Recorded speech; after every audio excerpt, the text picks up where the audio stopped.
Why, hello, everybody, and welcome to another episode of Learn Live. This specific series is certified with GitHub, and today we'll be talking about securing your projects on GitHub.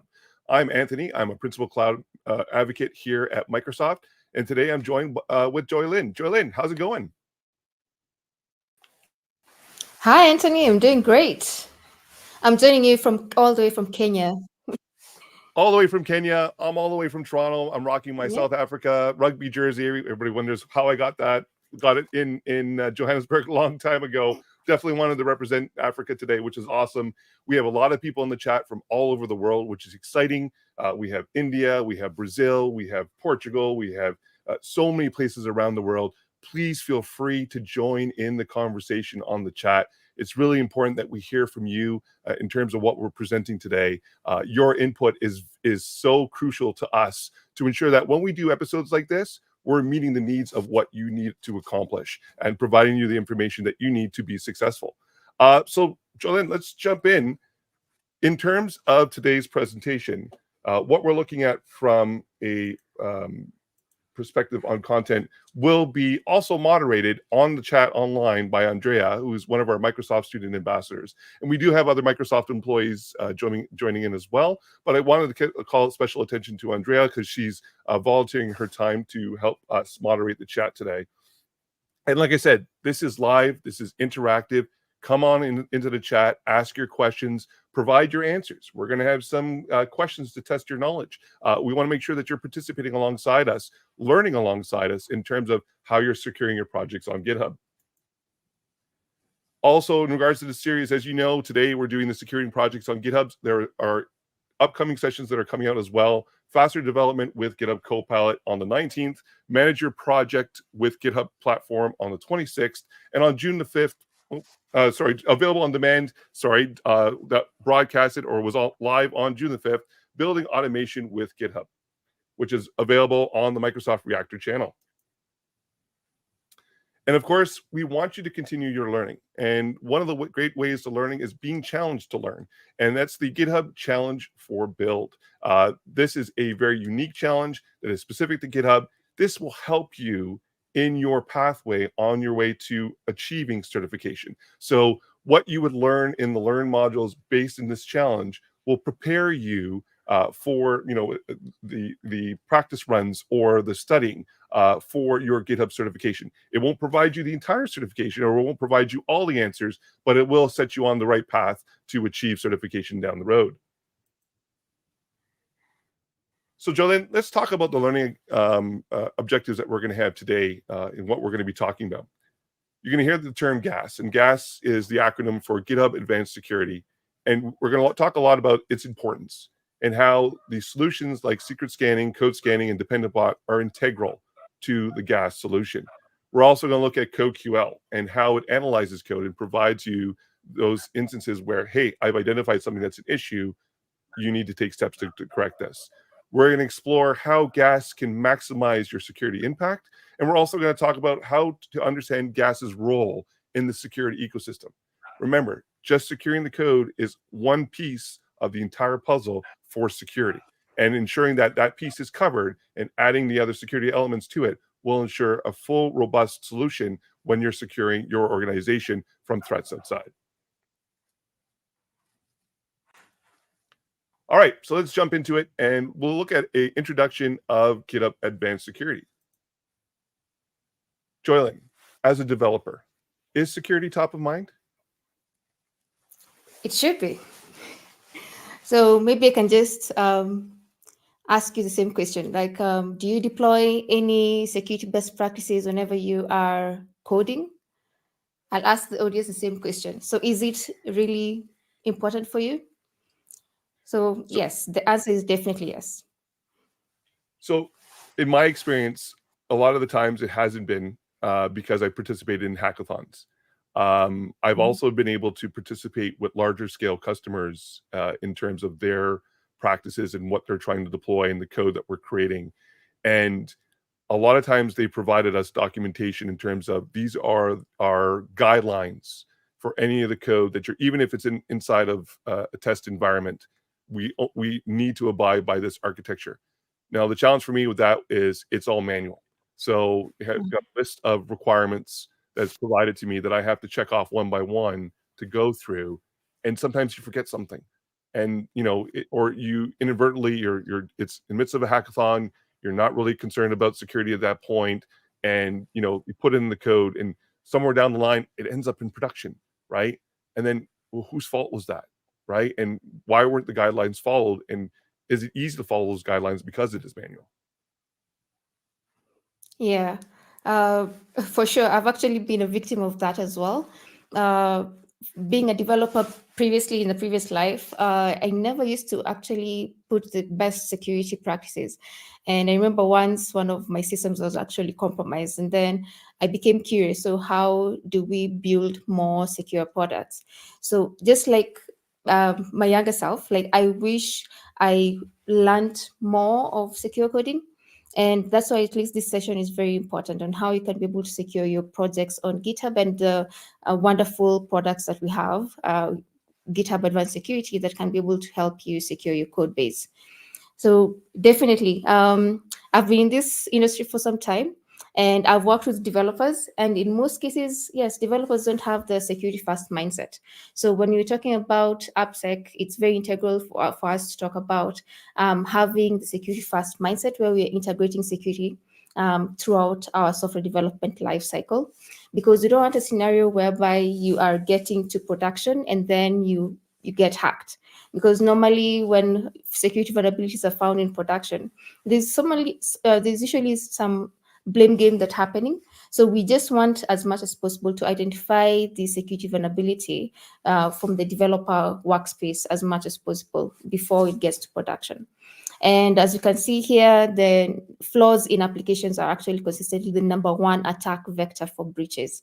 So you'll definitely find most of the attack vectors are because of zero-day vulnerabilities.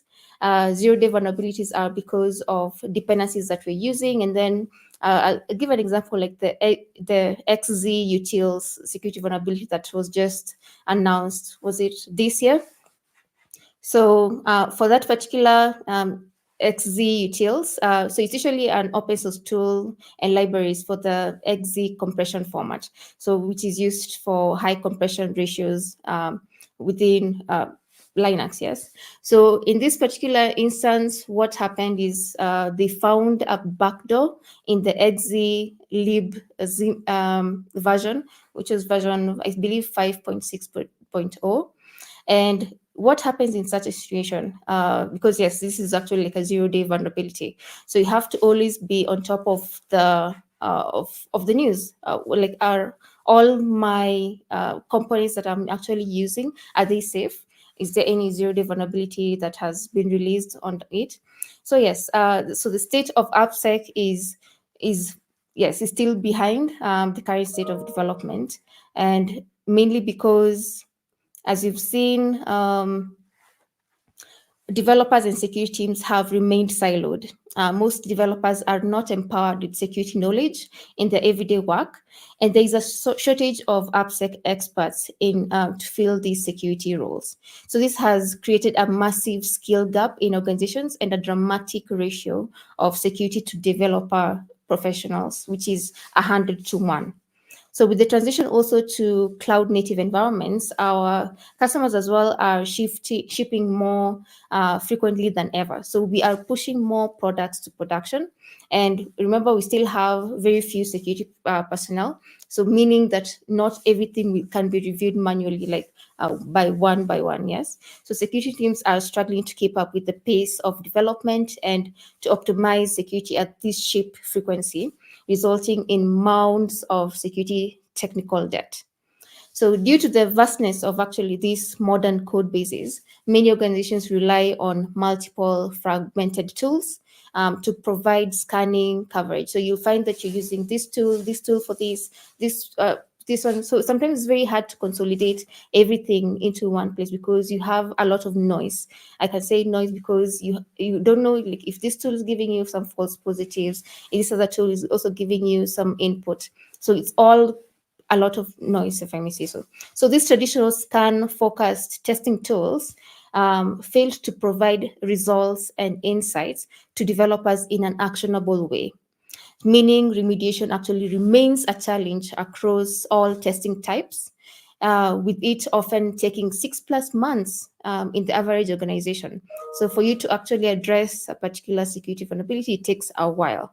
So ensuring the security of applications and the software supply chain has never been more important. I think we can all agree that, because right now we have an extent of many technologies that we're using. Right now we have added generative AI applications, and the more technologies we're adding, the more attack surface increases. So Gartner actually predicts that 45% of global organizations will be impacted by a supply chain attack by 2025. So according to the 2022 Verizon Data Breach Investigation Report, applications continue to be a top attack vector and are at the center of more than 40% of all data breaches. That's why it's very important for us to understand how we can be able to put in the best practices within AppSec going forward. For us as developers, I usually actually say developers are our first line of defense, because working with developers, you know when you're doing something wrong, that's for sure. And it's very important just for us to have the security first mindset going into this. And as you can see here, what you're talking about shifting security left is integrating security from the word go, all the way from the development stage into the build stage, into the test stage, into the deployment stage, and even when the application is running itself. So in production, because as you can see, it's very costly for a particular breach to be found in production rather than for it to be found in development. You can see here in development, it could cost around $80. In production, it costs around $3.9 million, according to the application that you're using. And for sure, that's why it's very important for us just to understand why shifting security left is very important, and what our roles in this security journey is in the journey. Yeah. And it's amazing, right? The whole Yeah. premise around DevOps and now DevSecOps, right? Incorporating the security specialists. You know, you said the ratio earlier. For every 100 developers, there's one security specialist, right? How are we integrating them into the conversation? How are we integrating them into the development of software? And the whole premise of DevSecOps is that enablement, that they're part of the journey of what's going on. To your point, developers are the first line of defense, but they're also not security specialists. So incorporating them in this journey to have that ability to understand the code that's being developed and provide those instances for security is a great thing. Have open communication. But how does this get automated? And what does GitHub Advanced Security have to do with that? Oh, that's perfect question, because I think that's why we are here. So just learning how to be able to integrate GitHub Advanced Security as early on as possible, because definitely the good thing about GitHub Advanced Security, it's very developer friendly. Like it goes all the way from where the developer is working within your developer workflow, and then it gives you the security vulnerabilities. It's able to detect the secrets within your code base as well. It's able to detect the dependency vulnerabilities as well. So we are going to get into a lot more details. Maybe we can go to the next slide so we can be able to see the GitHub Advanced Security capabilities. Yes. So let's go to the previous slide. Perfect. So this gives us an overview of GitHub Advanced Security. So just to summarize, so GitHub Advanced Security is an application security solution that empowers developers. This is your tool. So advanced security is embedded right into your workflow to help prevent vulnerabilities and credential leaks without slowing development. I know that's the main issue developers usually have. Like, will this slow down my development? Will this slow down the whole process? But no, this one is right within your workflow. So GitHub Advanced Security is like having your personal security consultant to review every line of code with insights from security experts from around the world. So GitHub Advanced Security actually empowers DevSecOps teams to prioritize innovation and to enhance developer productivity without sacrificing security.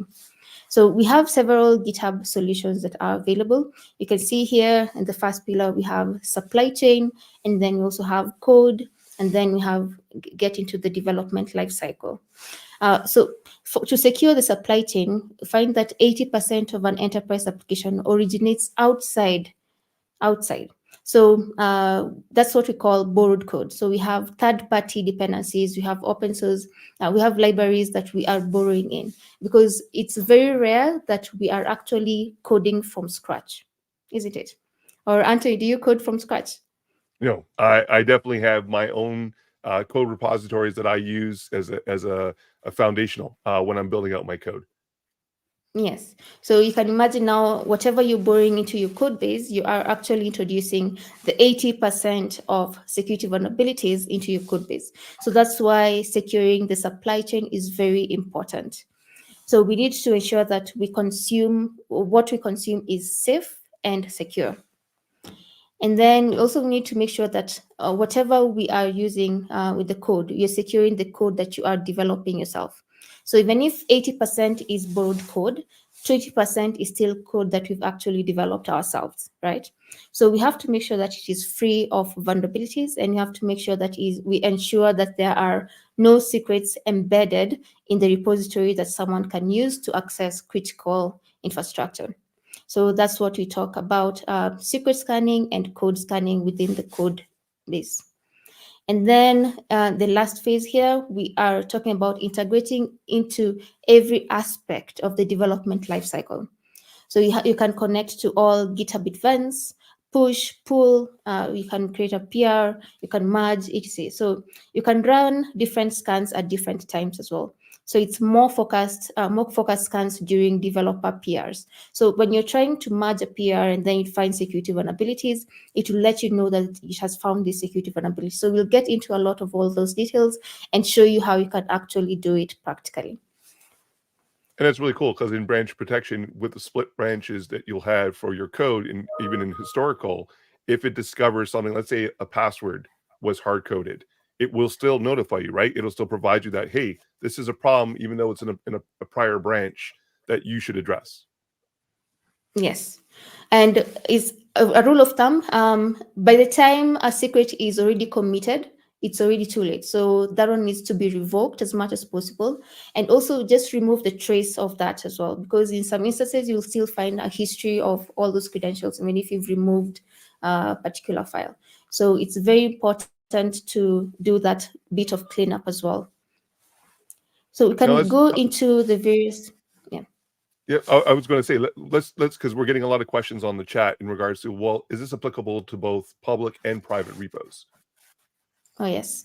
I like that, because the thing I like about GitHub Advanced Security is that most of the security features are available for you for free within your public repository. So you don't have to enroll or buy the license for you to access some of these security features. So some of them for public repository, like we've mentioned, code scanning is available in your public repository, CodeQL, CLI. So CodeQL is what we use for code scanning. Remember the 20% of the code that you're actually building.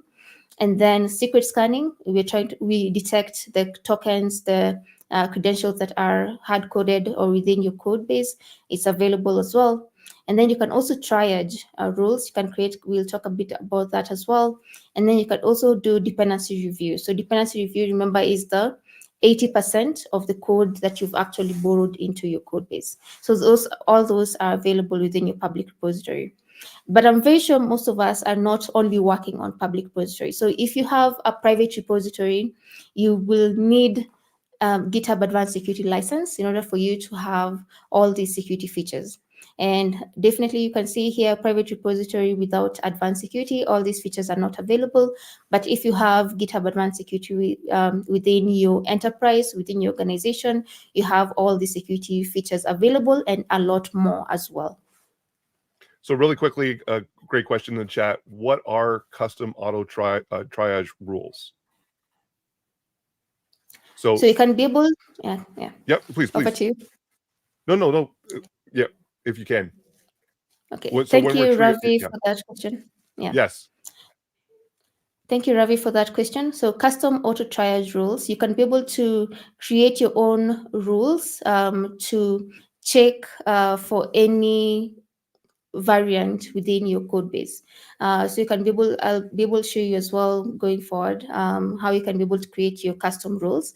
Because if you want something to be detected or prevented, or maybe you want a particular person to get particular alerts, you can do all those custom rules. Whatever rules you want, you can be able to customize them within the public repository and also within private repository with advanced security.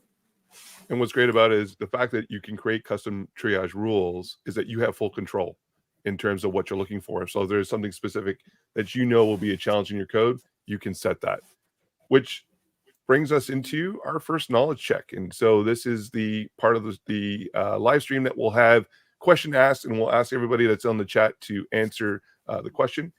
First question, what is GitHub Advanced Security? Is it A, automated tool for managing project dependencies? B, an application security solution that empowers developers? C, a tool for analyzing source code for security vulnerabilities?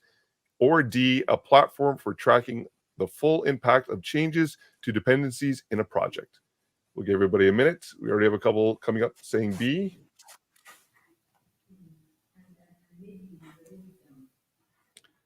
So for me, I'm, looks like the majority is B. We have a couple C's. I was actually going to say A, but B makes much more sense by the wording.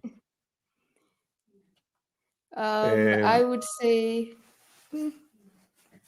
yeah, the A actually also makes sense. Yeah, it's automated tool, right?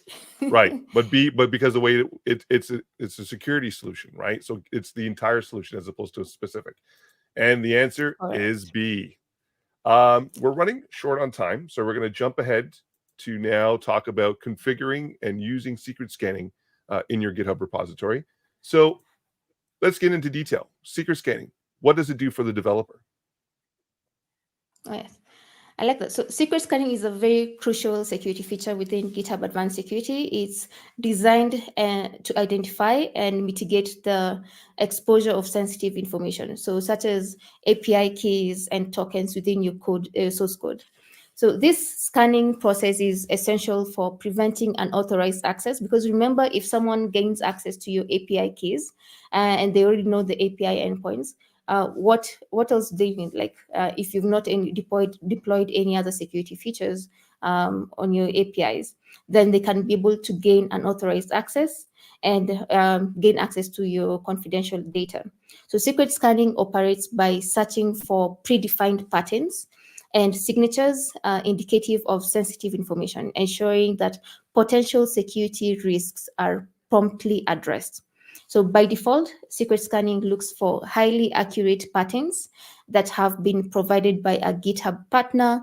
However, custom patterns can be created as well for other use cases. So you might find that for your organization, you have custom credentials. I'll show that as well. So you have created your own patterns for your credentials. So you can be able to create your own custom pattern search for your secrets. So secret scanning includes push protection proactively, which prevents secret leaks by scanning code on commit and blocking a push if a secret is present. So if you're trying to commit your code and then it finds that you have any of these, maybe GitHub partner credentials or your custom pattern credentials, it will block that commit from being successful. So it also has the ability to easily view alerts and remediate them without ever having to leave GitHub. I'll show you that bit as well. So in a secure software development lifecycle, secret scanning actually plays a pivotal role in preventing unintentional leaks of critical information. Because remember, credentials are everything. That's what is giving you access to almost everything, yeah? So we have authentication and authorization. In most cases, whereby you have only like basic authentication, it's very important for you to know who should have access to what resources and how secure are you storing your credentials. So why don't we jump into the demo? Yes. And you can actually show it. Yes. Okay, so perfect. You can be able to see the repository I'm working on. So in this case, all you have to do to identify secret scanning results is you are on your GitHub repository. In this case, it's a public repository. You can see there's no padlock feature here. So this is a public repository. So the GitHub Advanced Security features should be available. So all I have to do is to go to the settings tab up here. And then all I have to do as well is to go down here to the security section, and then you click code, security, and analysis. Okay, so once you're in the code, security, and analysis, all you have to do as well is to go straight down. You'll be able to see secret scanning. All you have to do is just to enable that. So once you have that enabled, something will pop up. You'll see that the push protection section appears. So remember what we mentioned earlier, push protection will help you if you are trying to commit your code, let's say to GitHub, and then it identifies that it has secrets, it will prevent you from actually committing. So make sure that you have this enabled. So in a scenario where you have a PR and then it identifies security and a big secret, it will prevent you from merging at all costs. It's that simple. And then in scenarios whereby you have custom patterns, for this particular instance, it's not available on public repositories. The feature is not available on public repository. You can see here, there's nothing on custom patterns. But I have another environment here whereby I have an environment here which has, just show you. Oh, this is in line with I have an the environment custom here which triaging, has right? GitHub Advanced Security. Yes, it's in line with the custom. Yes. So I have a private repository here. This private repository has GitHub Advanced Security. So for me to be able to create a new pattern for my custom patterns, let's say we in your organization, you're using a particular customized credential. The same thing, you go to settings, and then you go to the security section, you go to code, security, and analysis, and then you'll notice something new here. You'll notice that we have custom patterns. This was not available in the public repository that didn't have the GitHub Advanced Security enabled. So you have custom patterns here. So all you have to do to create your custom pattern is just to say new pattern, and then you give it a name. In this instance, I'll just say new pattern. And then remember, for secrets, it uses a regex because you have an expression, and then now it scrolls through your code base to scan for those particular, be it GitHub partners. They have a predefined way that their credentials appear. So that secret has a particular format. So you have to put the format that you're using. So in this case, let me just put this format.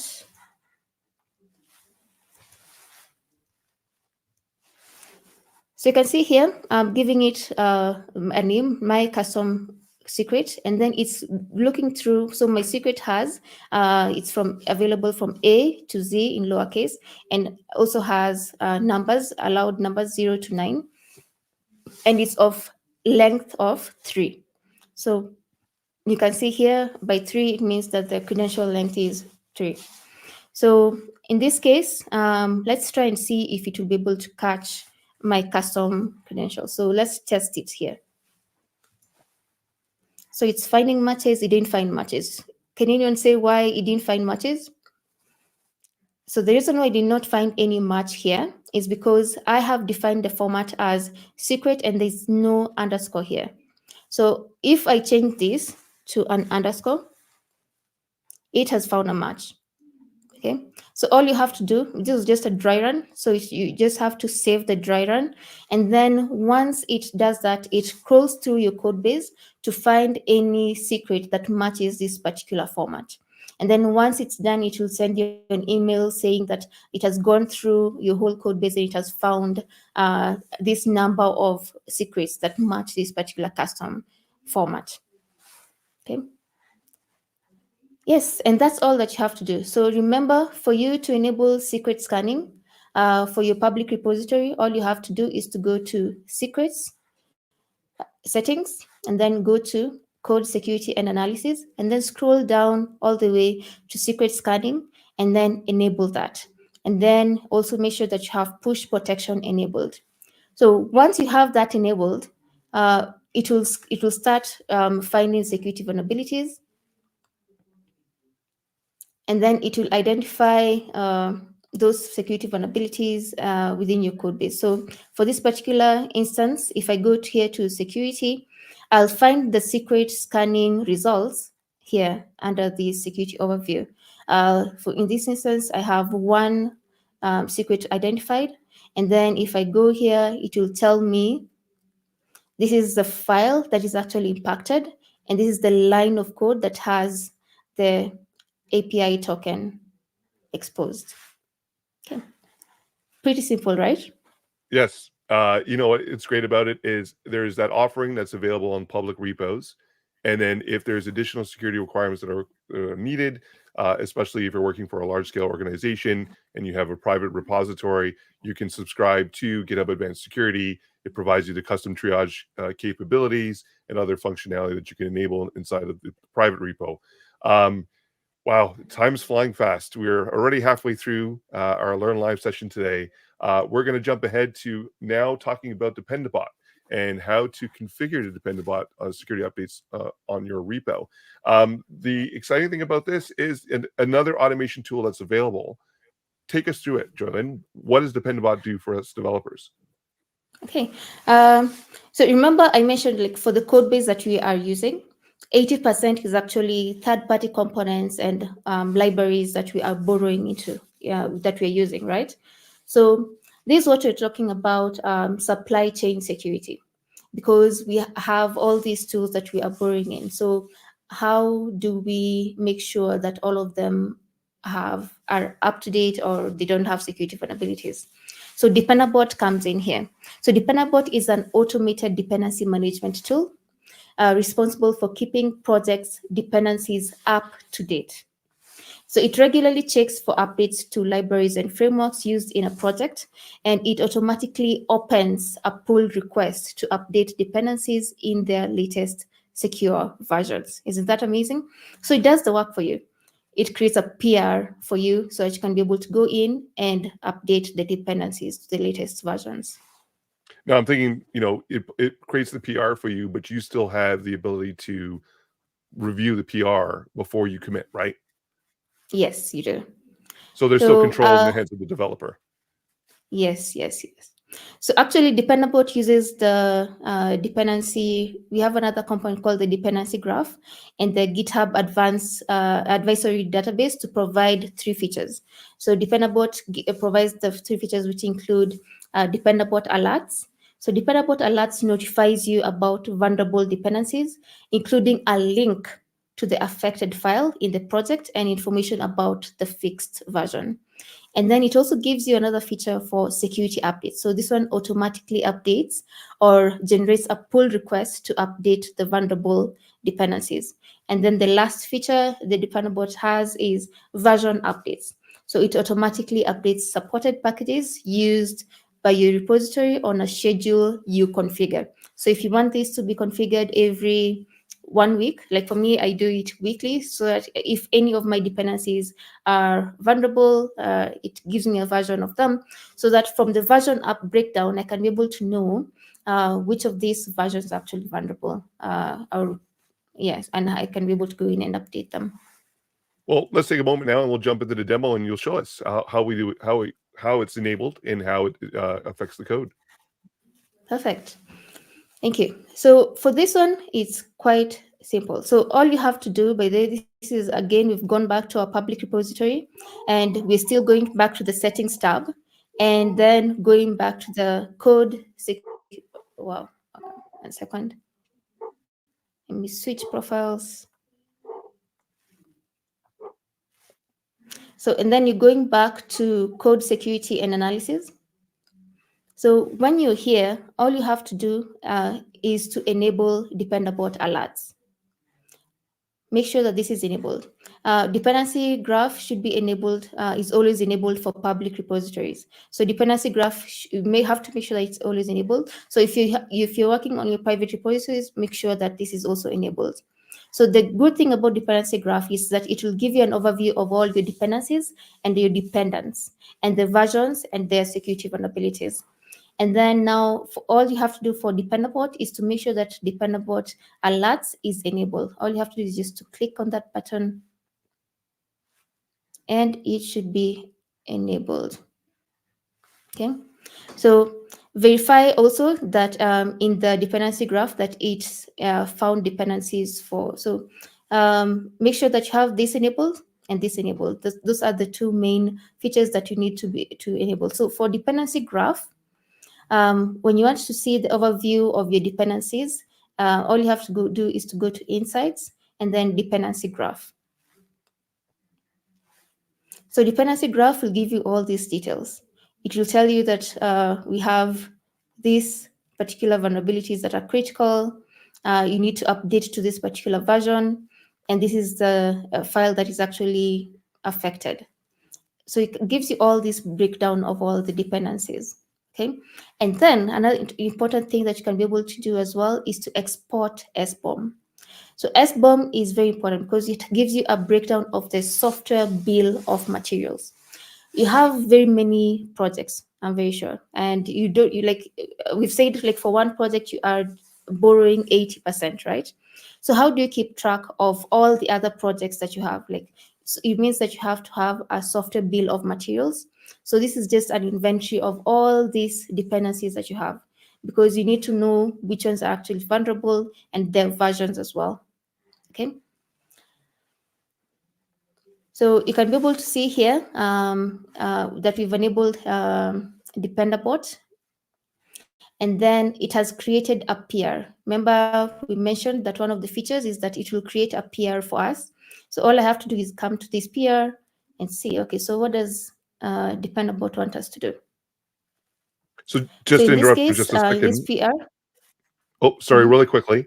So one of the questions, because we're talking about the PR aspect of Dependabot, Debotel36, is there a way to ask Dependabot to open one PR with all the packages that needs to be updated to avoid a lot of the PRs? Oh, that's an interesting one. Like I'm thinking from a security perspective, in regards to having that historical tracking, you would want to have the multiple PRs to highlight the process of what's being analyzed and what's being addressed. I think if you do it all in one package, it takes away from any forensics that you have to complete when you're looking at the code. So that's the reason why we're seeing it as multiple PRs, because then you'd have a tracking of everything that needs to be updated. And should there ever be a challenge and you have to do the full-on analysis of what was updated and who approved it, it makes more sense to have them separate. Yes, it makes a lot more sense, because you can also come in and you go here to file changed, and then you say, so you have this, right? So you can review these changes, and then you say that you want to request changes. So it gives you at least that one by one, so you can be able to review each of them one by one. Yes. Okay. So we've been able to see at least the PR feature for Dependabot alerts is able to come in here and show you how you can be able to fix those security vulnerabilities. So I'll give you an example, like for this one. So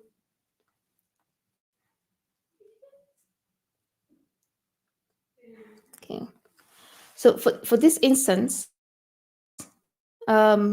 these are all the security vulnerabilities that have been found. Yes.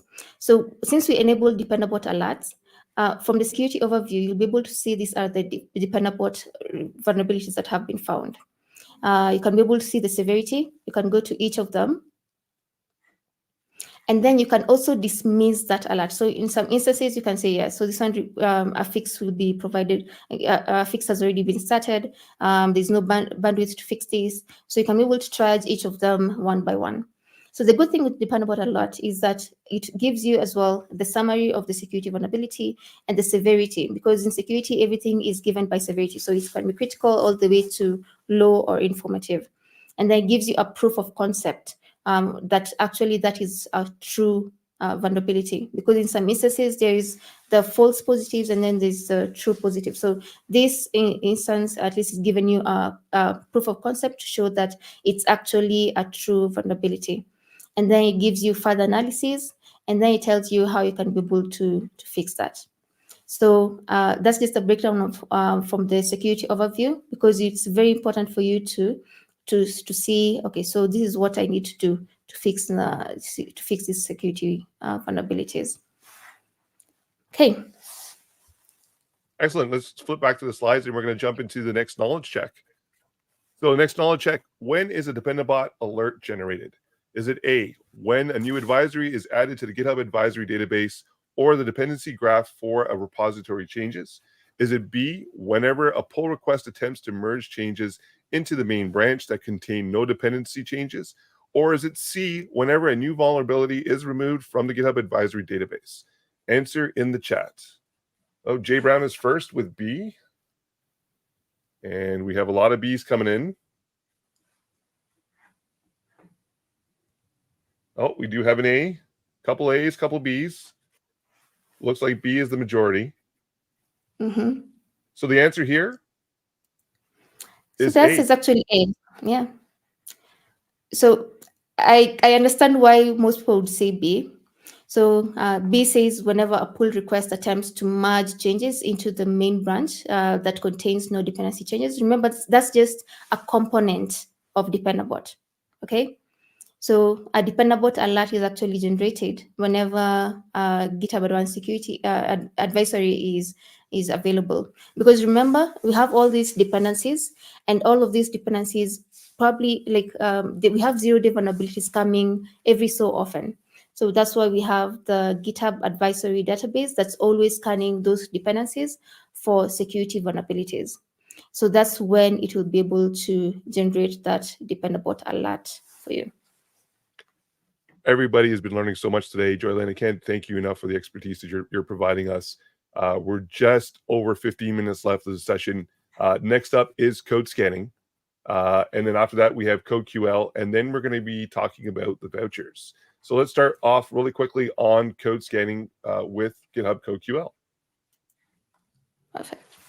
So code scanning, remember again, let's just go back to what you were saying. So remember, rule of thumb, 80% is borrowed code, the dependencies, and then 20% is what we are actually coding. So code scanning checks the code that we are actually coding ourselves. So code scanning is an integral feature of GitHub Advanced Security. It analyzes source code for security vulnerabilities and coding errors as well.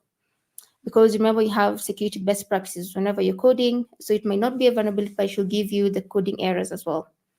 So it employs static analysis techniques. So this is a static application security testing tool to identify potential issues such as SQL injection, because you'll find in some instances whereby you are not using parameterized queries, and then you query directly and your code is vulnerable to SQL injection. So it identifies potential issues such as SQL injection, cross-site scripting, and buffer overflows.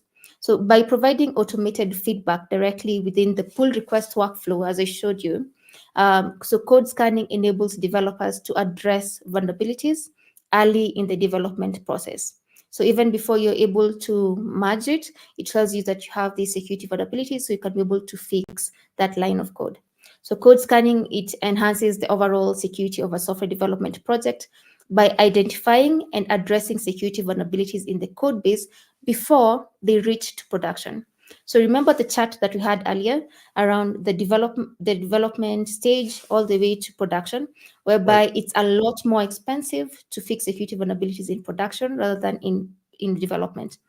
So this gives you that overview. It comes to where you are working and gives you that overview and gives you the guidance on how to fix those security vulnerabilities. Let's jump into our next demo and actually show it in working order. GitHub the CodeQL demo. Perfect. So for code scanning, all you have to do as well is to go to settings. And then we're going back to the security section, going back to code security and analysis.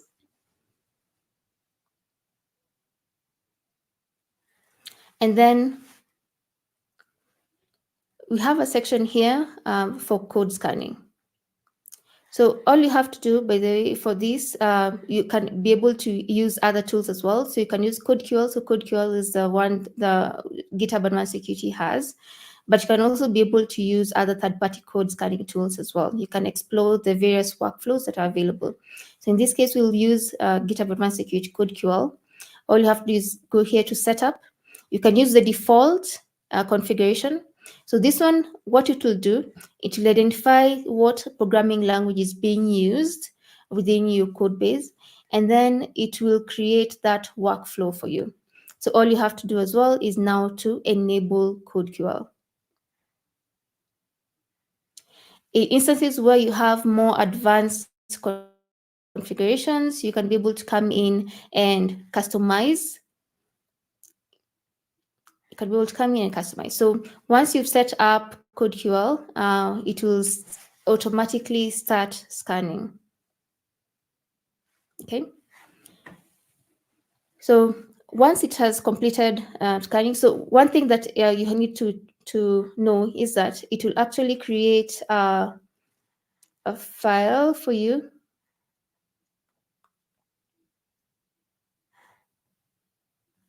So you can see here we have CodeQL. So it will create a YAML file, a CodeQL config file. If you get here, you can see that this task is called GitHub CodeQL configuration. It's checking into the security extended, it's using all these queries, and then it's scanning against your code base for security vulnerabilities. Okay, so once it has scanned, once it has run, so you can be able to tell from actions. If you go to actions, you'll be able to see that there's a workflow here for CodeQL. So this is the one that we've just triggered right now. But once it's finished, it will be able to find security vulnerabilities, and those the code security vulnerabilities will be found in this security tab. You can see here, we've already covered Dependabot. Then now there's a section for code scanning and secret scanning. So when you go here to your code scanning, it gives you all the security vulnerabilities. So we'll look at this one. And then it gives you all the details. It tells you what you need to do to update that particular version. Okay, let's have a look at another one.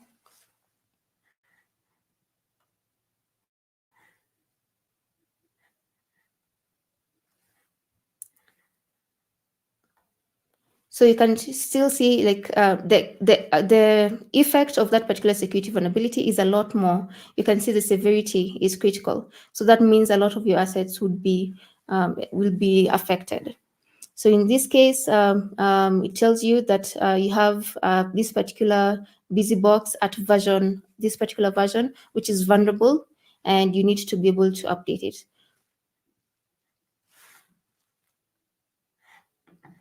Okay, so there's a lot that you can be able to do. So the first thing I need you to do is to go in for your public repository, or even if you have if you have private repositories in your organization, internal, make sure that you get the GitHub Advanced Security license for your enterprise and your organization. It's very easy. All you have to do is just go to settings, go to code security and analysis, and enable all those features. So we've already seen for code scanning, if you come here, secret scanning, and then you have code scanning, you can see that these are all the the filters that you can be able to use. You can see for this one, I can be able to see, okay, so which ones of these are affected, are Java related. And then it tells me that it's none. So, and then I'm able to just go in and review whichever filters that actually relate to you. So I can be able to see which ones are actually critical vulnerabilities. So these are all the critical vulnerabilities in my code base, and I should be able to go in and fix these security vulnerabilities. And it's amazing if you're doing forensics, right, and understanding where the vulnerabilities lie in your code. Having that filtering function really allows it to make more precise in terms of the reporting that you're looking for in terms of what you need to address. Let's flip back to the Yes. slides, and we'll look at the knowledge base. So the next question we have up: when code scanning is enabled, what is the one default event that can trigger a scan? Is it A, creating a new branch, B, pushing a change, or C, deleting a branch? Let's hear you in the chat. We have a couple A's already. Oh, and here come the B's. So it looks like our audience is divided between A and B on this one. Joylynn, what say you? Mm-hmm. So remember here we're talking about code scanning, right? Right. So if I just create a new branch, that doesn't mean that code scanning is triggered already. Yeah. Right. So it has something to do with code, isn't it? So it has to be when you are pushing a change within your code, and then now that's when the code scanning is enabled, is triggered. The default event is triggered to scan your code. We have 7 minutes left. Let's squeeze in one more question, because I think everybody in the chat's enjoying doing the knowledge checks. Mm-hmm. Last question of the day: which of the following are the tools used to upload a Serif file? Is it A, the tools used are GitHub Actions, the Code Scanning API, and the CodeQL CLI? B, the tools used are GitHub Actions, the ESLint analysis tool, the Code Scanning API, and the CodeQL CLI?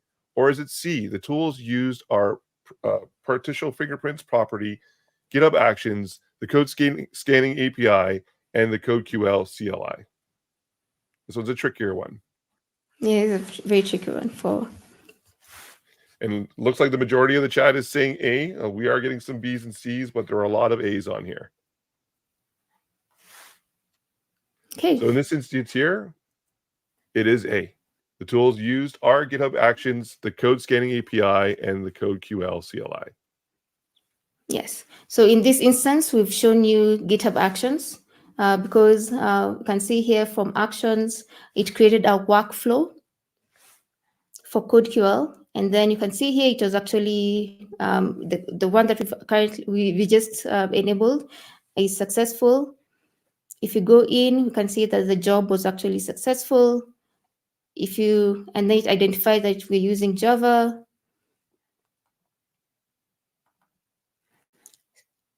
If you go in into the details, you can be able to see, okay, so it set up the job, it checked out the repository, and then it initialized the CodeQL. It identified that it has these particular languages, and then now it performs the CodeQL analysis, and then can see all these details.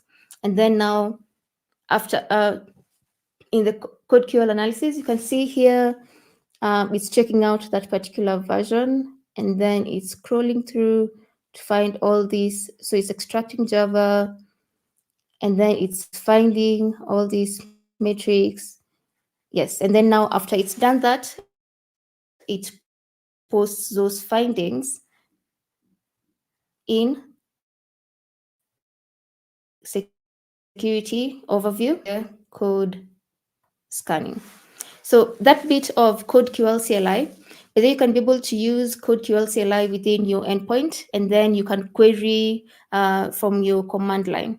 And so CodeQL actually uses, so what it does, it's sort of like a database. So it takes your repository, and then it bundles it up into a database, and then now it queries that database. You can see that it's called CodeQL. So it's a code query language. So meaning that it has that particular knowledge base, which is now the database, and then it also has all these checks.